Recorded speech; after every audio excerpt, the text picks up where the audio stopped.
મારું નામ પાર્થિવી અધ્યારું.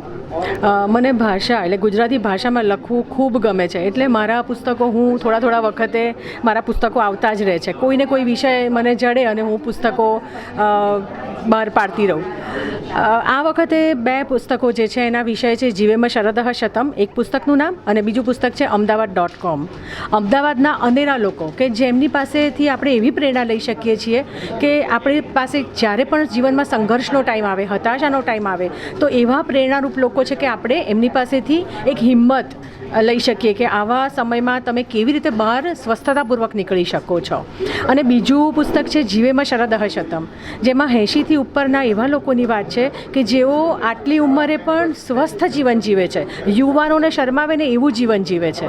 તો આજના યુવાનો એમની પાસેથી જીવન જીવવાની એવી કળા શીખી શકે કે સ્વસ્થતાથી કેવી રીતે જીવાય, માનસિક અને શારીરિક બંને સ્વસ્થતાની જરૂર છે. તો એવા બધા લોકોની વાતોથી આ બંને પુસ્તક ઉભરાયેલું છે. જીવેમ શતમ છે એ તમને કોઈ લાઈવ એક્ઝામ્પલ જોઈને બુક લખવાનું પ્રેરણા મળી કે શું છે? એકચ્યુઅલી જીવેમ શરદઃ શતમની પ્રેરણા મારા ઘરમાંથી જ મને મળી.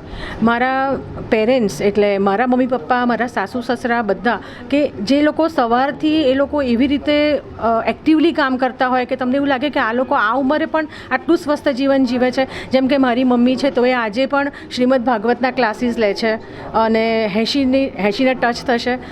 મારા મમ્મી છે વિમળાબેન શર્મા, તો એ તમે કહો ત્યારે તમે કહો એ રીતે સુઈંગ મશીન ચલાવી અને તમને સીવી આપે, તમે જે કહો એ. બીજા એક મારા મમ્મી છે તો એ કહો ને ત્યારે 2 કલાક 3 કલાક સુધી રસોડામાં મીઠાઈ બનાવતા તમને જોવા મળે. તો આવા બધા ઘરમાં એક્ઝામ્પલ હું જોતી હતી. પછી મેં ધીમે ધીમે એવું નક્કી કર્યું કે આવું કઈ રીતે હોય તો આપણે લોકોને કેવી રીતે એવું બતાવી શકીએ કે આટલું સ્વસ્થતાથી કેવી રીતે જીવાય, એની પાછળના એમના જીવન સૂત્રો, એમના અનુભવો, એમનો જીવન મંત્ર શું હોઈ શકે છે. અમદાવાદ.comમાં જે તમે યુનિક લોકોને મળ્યા, તેમની સાથે ઇન્ટરવ્યૂનો અનુભવ કેવો રહ્યો? એમની સાથે એમણે મને એક અનુભવ એવો આપ્યો કે એમનું આખું જીવન કવન મારી સાથે ખોલીને મૂક્યું. એટલે મને એક એટલો સુંદર અનુભવ થયો. હું દરેક લોકોના જીવનને નજીકથી જોઈ શકી અને એ લોકો પાસેથી ઘણું શીખી.